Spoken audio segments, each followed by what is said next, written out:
This is episode 26 of the Women in Depth podcast. The information found in this podcast is not a substitute for help from a licensed mental health professional.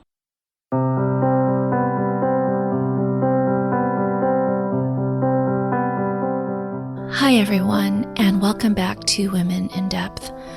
Before we start with today's topic, I just wanted to take a moment to tell you how thankful I am for your support of Women in Depth.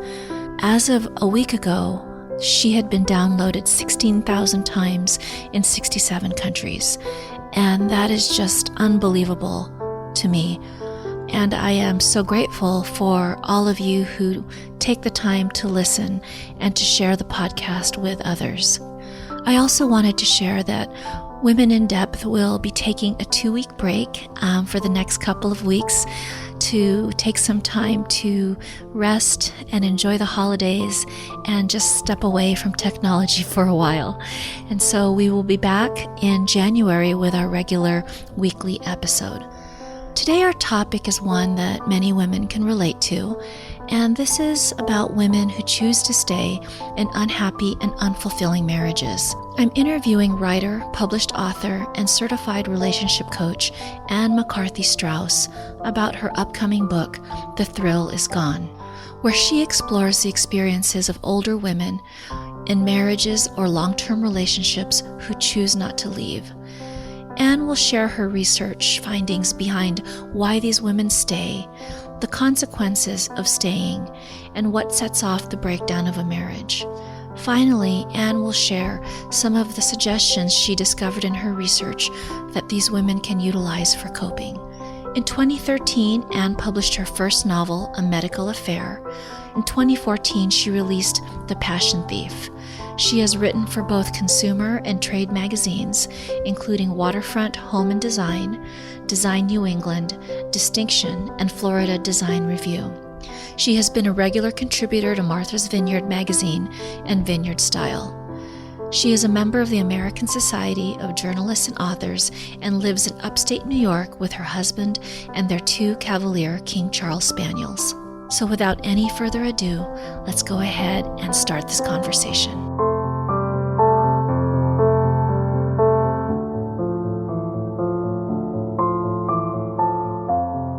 Hi, Anne, and welcome to the podcast. Thank you, Lourdes. I'm glad to be here.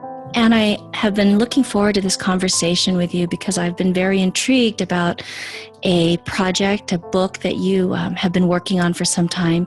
And I just felt like that topic would resonate with many of the listeners for our podcast because I think it's an experience that even though many share, it's not really talked about. And so before we jump into all of that, could you share just a little bit about yourself with our listeners? Certainly, I'd be happy to. I am a writer, and I write for magazines, and I've written 2 novels having to do with women and relationships, and am now working on a nonfiction book with the working title, The Thrill Is Gone.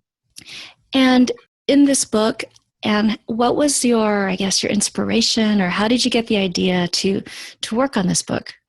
Well, the book is about baby boomer women who are in long-term marriages or relationships and are unhappy or even abused, but for one reason or the other, they choose not to leave the relationship. And what inspired me to write the book was that 2 years ago I moved and I made new friends in my age bracket, and sadly I learned that virtually every one of these women has her own bedroom, maybe doesn't even speak with her husband who lives under the same roof, and I was quite stunned by their revelations. I've always been a person who people open up to, so everyone I met opened up. Now, of course, not all of them are in this situation, but far too many are. And that inspired me to let other women know that they are not alone, and further, to gather professionals who can give them some ideas on how to improve their lives. And so this book really just came out of the experiences that you were noticing in the women around you and this That's right. commonality. Wow. So in this process, what has it been like to research this book and to start to make these connections? Because I'm guessing that this is probably a topic that maybe women are uncomfortable talking about. I think they'd be uncomfortable perhaps going on public television and talking about it, but talking about it privately to me has been fine. And I've assured them that in the book, their anonymity will be respected. I've stepped beyond my friends and interviewed people who I don't know, who I've located through various journalistic means of locating sources. And they've been quite open, but again, their anonymity is ensured. And so what are some of the questions or the areas that you have wanted to explore with these women in your book? I suppose that the key issue is, why do you stay? And the issues really all boil down to fear. And in fact, one of the psychologists that I interviewed felt that all of the fears are having to do with the fear of change. And I'd like to go through 6 or 7 fears of change that she cited, that all of these women have one or more of, most likely, and that we all have to some extent, whatever the circumstances of our lives. So when it comes to leaving a long-term marriage, there's a fear of trusting themselves, wondering, am I making the right decision? Are my feelings valid? Am I really unhappy in my marriage, or is it something else? Another fear is a fear of the unknown. In other words, if they stay in their marriage, at least they know what they're dealing with. They're unhappy, but it's the devil they know. Another fear is a fear of failure. They wonder, if they step out into the world on their own, especially at an older age, what can they make of it? Will they be able to handle things on their own? They have a fear of being alone, of not finding another partner. Although interestingly, 54% of divorced or widowed women, according to a Pew Research survey, do not wish to remarry. Interesting. Yeah, it is, and I've heard it. I don't personally know one woman who is single who is looking to remarry. Nice partner for dinner or something like that would be fine, but no more marriage. Other fears that keep women in unhappy marriages are a fear of being alone. I'm sorry, I just said that, but this is related. The fear is that perhaps they're too old and it's too late to do something different. Women with children actually have a fear of angering or disappointing their adult children. And that surprised me. I have an adult child, and I think he would be comfortable with my decisions to live my own life and be happy. But this is a common fear among older women with children. They have a fear of rejection, that friends and family and loved ones will judge them, a fear of loss, that things will change, and a fear that life after marriage will not be what they hope it will be. So there's tons of fears, and non-emotional fear has to do with finances. But most women stay because of finances, Social Security, health care benefits that they might have to give up if they left the marriage. And those are as enticing as romance is in our youth. Yeah. And so those losses that you mentioned, even just one of them would be very difficult to move through. And so I can imagine when a woman is experiencing several of them, that sense of really being stuck is pretty pervasive and heavy. Stuck is an excellent word. So many of these women are stuck, and I can't put a percentage on how many older married women are unhappy, but it concerns me that an awful lot of them are. And what have you discovered in this process about how this stuckness affects them? How is this showing up in their lives? Because I imagine that this is something that is very, this is something it's very difficult to kind of just put in another room, psychologically speaking, and move through life. How are these women coping with this? It varies from woman to woman, but in most cases, sadly, they tiptoe around their husbands. They spend as much time away from the husbands as possible.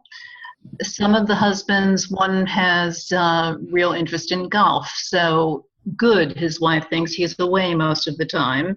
And when he comes home and she has to prepare dinner, she's resentful of that. And she gives him a sandwich, and then he goes off to read, and she watches television, and they go sleep in their separate bedrooms. I think it's heartbreaking.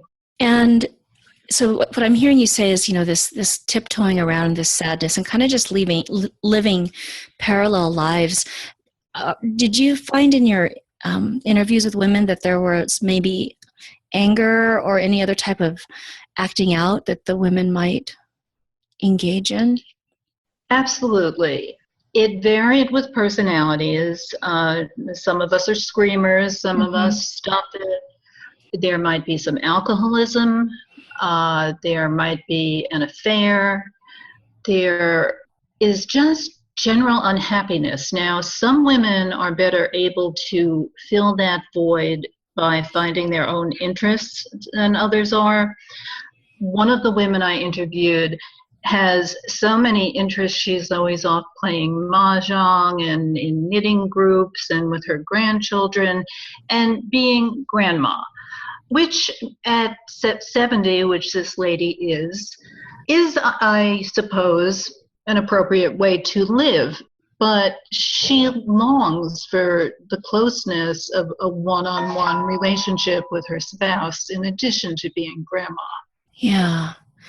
I think, as you were describing all of these manifestations in their lives of being in these unhappy marriages, I also work with many women some of who find themselves in this situation. And there's definitely that sense of sadness, the anger, the powerlessness.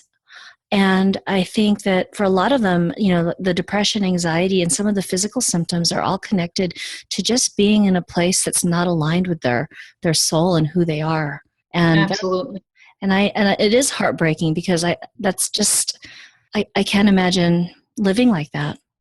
I've been so deep into this research, and in preparing to talk with you today, I really went through it, and I don't know, it's kind of like I couldn't see the forest for the trees as I was writing and interviewing and so absorbed in doing so. When I went through some of what I wrote, I was really taken back and saddened terribly by the way so many couples live. Yeah. And for these women who are, who have made these, I guess, who've made the decision to stay, was there anyone who had found, a really meaningful way to cope with it where it wasn't such a huge, heavy burden to be carrying? Yes. There are a few, and one in particular is a lady who is still married but has not lived with her husband for 14 years. She lives in a condo in a nearby state. She lives near her children. She's watched her grandchildren as her children were working at their careers. And she spends about 4 months out of the year with her husband. Her husband is very controlling, demanding. It has to be done his way. And that was the problem throughout their marriage when they were together. This couple plan to live on the same property in the near future. the husband has a large property, and he has a farm now that he's had for the last 14 years while she has lived in a small city nearby in a condo.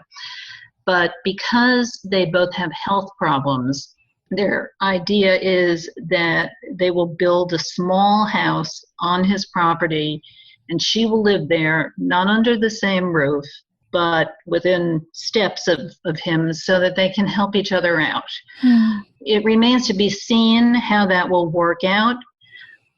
Certainly it won't be without its challenges, but so many people I personally know and whom I found through interviewing for this book, they do live apart. They are married, but they live apart. They live separate lives. They share their assets on paper, and they have their health care benefits, but they live their own lives because they don't want to be together, but they can't legally divorce because of what they would lose. And I'm just wondering if in your research or your interviews, if you were able to find out for these women who are in these unhappy marriages now, were they always unhappy? Like did some of these women know when they got married, or did this happen midway? I'm just curious if you could find anything like that in your research. There are some very common points at which this will occur. One of them is when a couple finds themselves in the empty nest, and they look at each other after years of raising children and working in their careers and say, "Who are you?" That's a terrific motivation to say, "Gee, I'm not happy."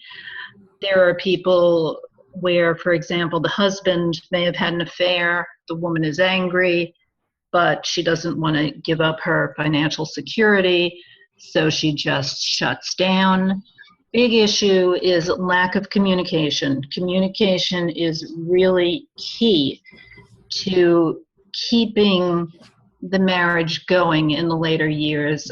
Obviously, it's not going to have the passion of youth, but just to be able to sit over dinner and talk to each other and to communicate is tremendous, and it's something that so many couples no longer have.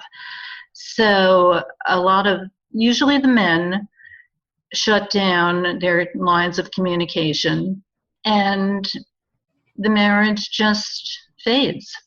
And did this communication breakdown happen earlier in the marriage or later? Usually there are signs, for example, with the communication and with the gentleman I mentioned who had to have things done his way.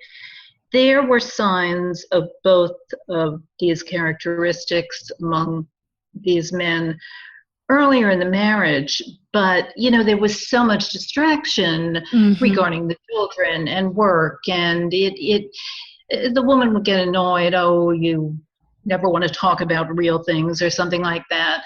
But then when it's just them and there's nothing left to talk about, if a man can't communicate on a level of simply "how was your day?" or if he chooses not to, because oftentimes there's just so much anger. Neither one of them wants to speak to the other or share how their day was. So there's just this huge emotional shutdown between both of them at some point. Yes. Yeah. I read a statistic, I think it was based on the Gottman's research, that by the time a couple shows up in therapy, they actually should have been there about 5 years ago.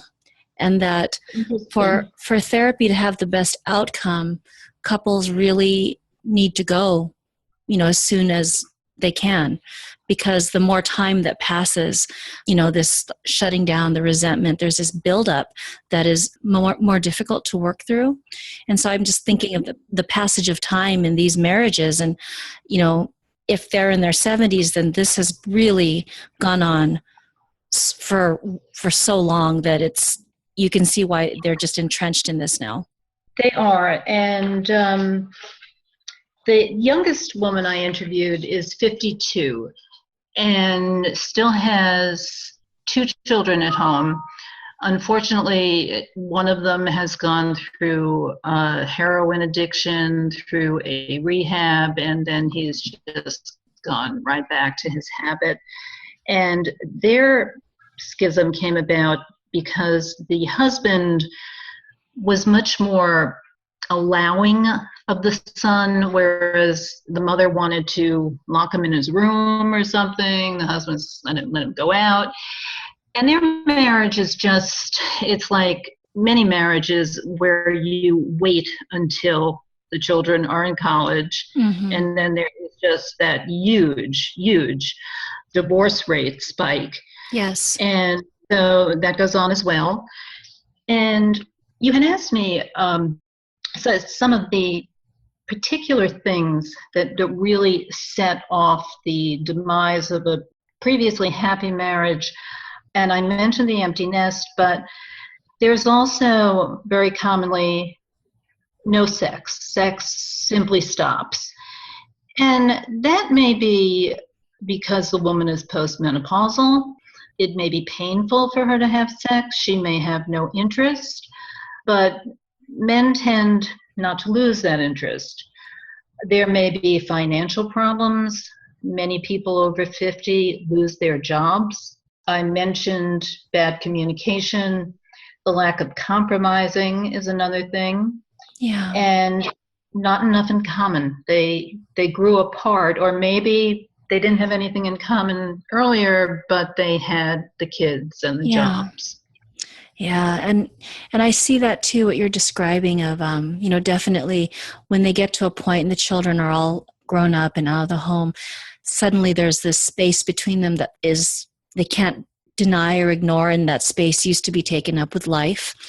Right. Yeah, so that's, and also one of the things that I've seen, I don't know if this is something that you can speak to, is women who knew pretty early on, maybe right when they got married or a few years into it, but they never took the steps to leave, and they find themselves now at the, in their later years, looking back at that time when they knew already that this was not the right choice for them.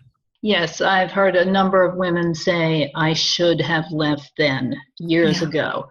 Years ago when I was young, when I could have found another life. Absolutely. A lot of regret. A lot of regret. So you've shared some of the things that you've discovered in this process. Was there anything that surprised you or was confirmed for you? What surprised me was the extent of this problem. As I said, I can't put a percentage on it, but it's too high. That I know. Yeah.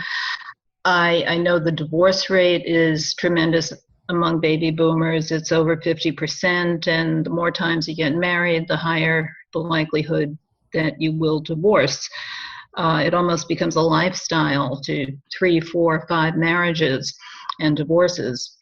But another thing that factors into it is illness. Now, once you're in your 50s and your 60s, or truly any age, but more so as we age, you get sick. Yeah. It's the cycle of life. Yeah. And I know in my own experience, my husband has not been well for 15 years. And that is one of the reasons I'm still married. And it is because I could never leave a sick man who is my spouse, who I made a commitment to. And yet I've heard of people leaving spouses with brain cancer. I can't take this. This is too much for me. This isn't fun. So we all make our own decisions based on our ethics and morals.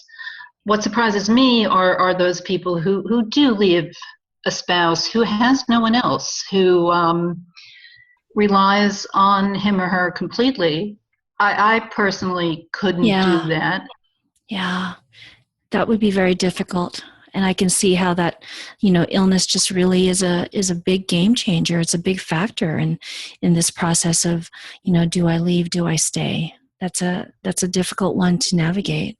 when we take those wedding vows in sickness and in health and we're starry-eyed and in love, I don't think anyone has any idea what they're saying, because they're speaking usually to a young, healthy partner. Yeah. And just yesterday, I saw a middle-aged man completely disabled in a wheelchair.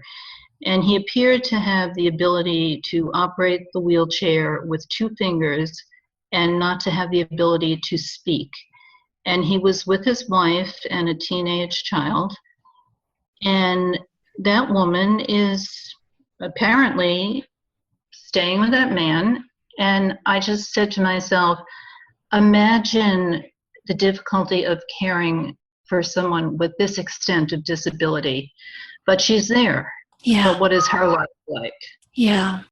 Very interesting. What were some of the suggestions or the ways of coping through this that were provided to you from the mental health professionals that you worked with?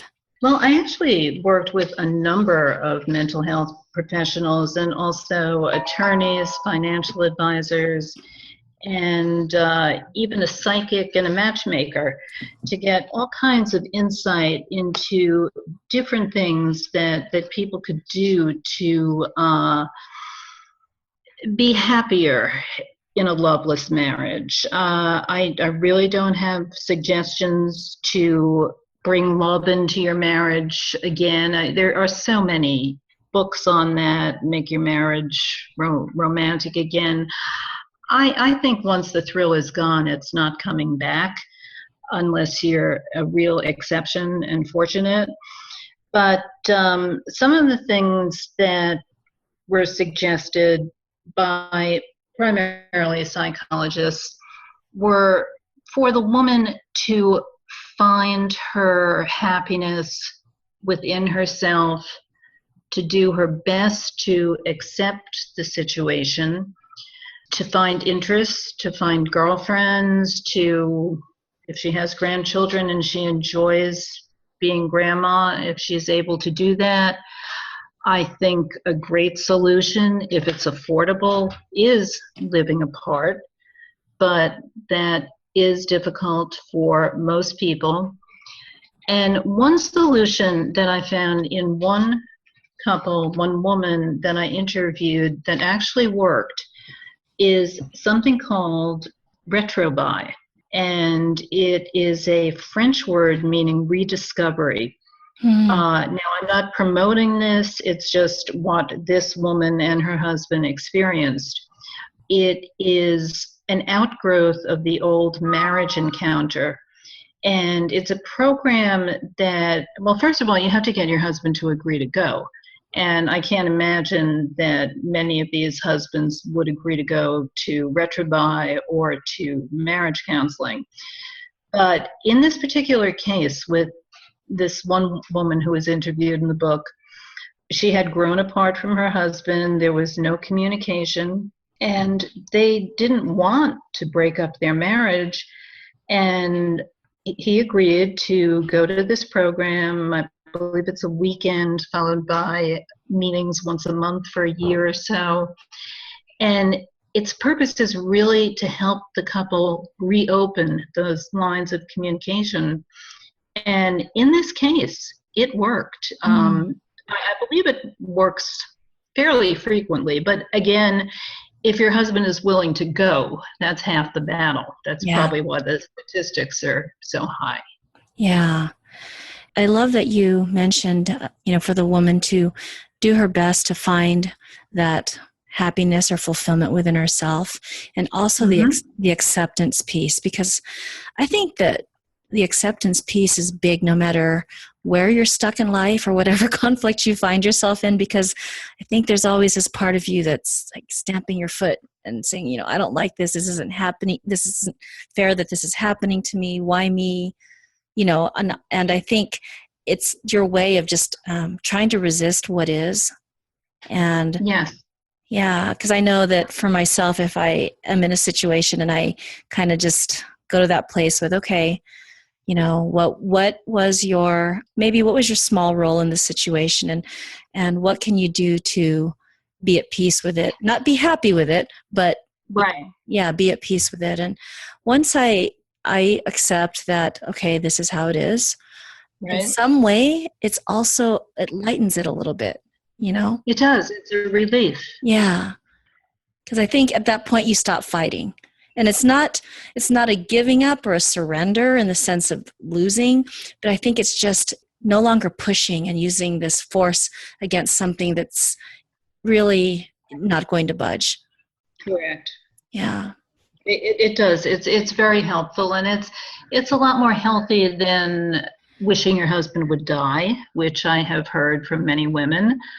And it makes me wonder if they wish we'd die, because I haven't interviewed men, but it's a healthy approach to accept things the way they are and fashion your life around them in a way that suits you best. Yeah, because, and there might be some, people who are upset with me saying this, but, at some level, you have to acknowledge that as unhappy as you are and as hopeless as things seem, you're making the choice to still be there. Correct. Yeah, and I'm not trying to say that to not be compassionate, just because there's more, I guess, a sense of peace and less of the anger and the depression and the sadness if you can sit from that perspective, even for a little while. You may not be able to maintain it all the time, but right, to help you be healthier in this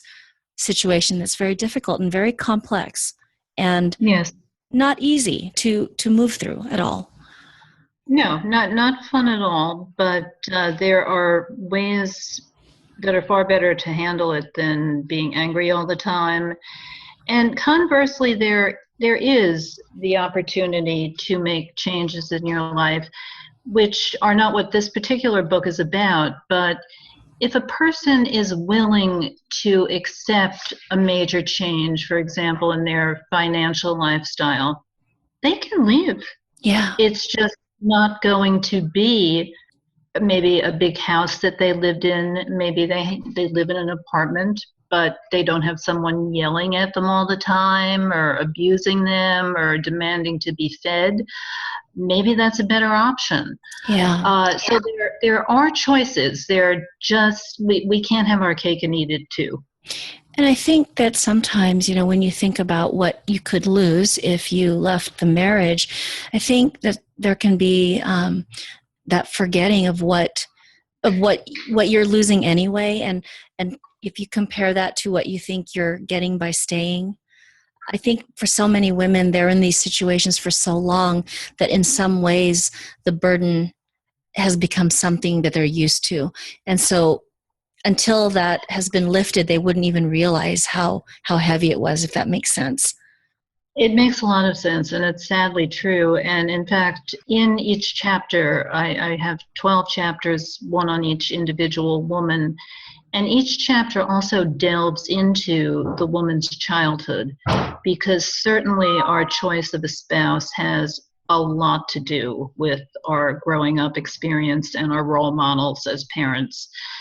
And people who were abused as children sadly often marry abusers. Yeah. And what you know, it's what you know, and it's what people do. And I think of one woman in particular whose life is simply dreadful, but she's always been in abusive circumstances, and I'm not sure if she has the ability to change, certainly not without a lot of psychological assistance. Yeah. And there again, her financial situation would change dramatically if she were on her own. Yeah. I think too that, this process of, if a woman was to step out or step away from this marriage, it's a very emotionally painful process of looking within, and it's definitely not something that will happen quickly, if it happens at all. But I think one of the biggest parts of it is wherever the woman is saying, I want to kill this guy, like you mentioned, I noticed oftentimes the things we say about other people are actually parts of ourselves speaking up. And not that this person wants to kill themselves, but there's a part of themselves that they feel has died or is dying, or that they are killing off a part of themselves. Or if they're talking about how angry or hurt they are by their spouse, that they're also angry and hurt and disappointed by themselves as well, So insightful. I agree with you. Yeah. So, Anne, this has just been really an amazing conversation. I am really looking forward to your book coming out. Is there anything else that you'd like to share as we wrap up? Maybe, letting us know when we can expect the book to be launched.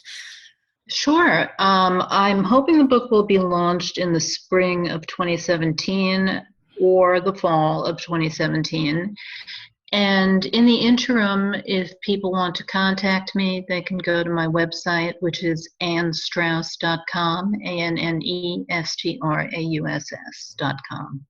And if there are women who are listening who are interested in being a part of your research, is that something that's still open, or are you finished with the research process? I'm very glad you asked. I have 7 of my 12 stories and would love to have 5 more that possibly came from this podcast.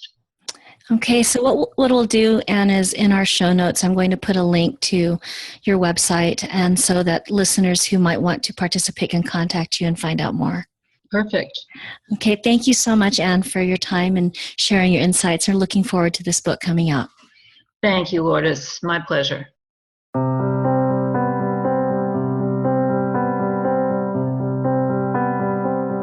I hope you enjoyed today's conversation with Anne. What stood out for me is the significance that fear plays in the lives of women who choose to stay in these relationships. What also stood out were the themes of personal choice, responsibility, and acceptance in navigating this difficult and complex experience. This conversation brought to mind for me the tremendous price these women pay and the loss they experience for not living a life aligned with who they really are and what matters most to them.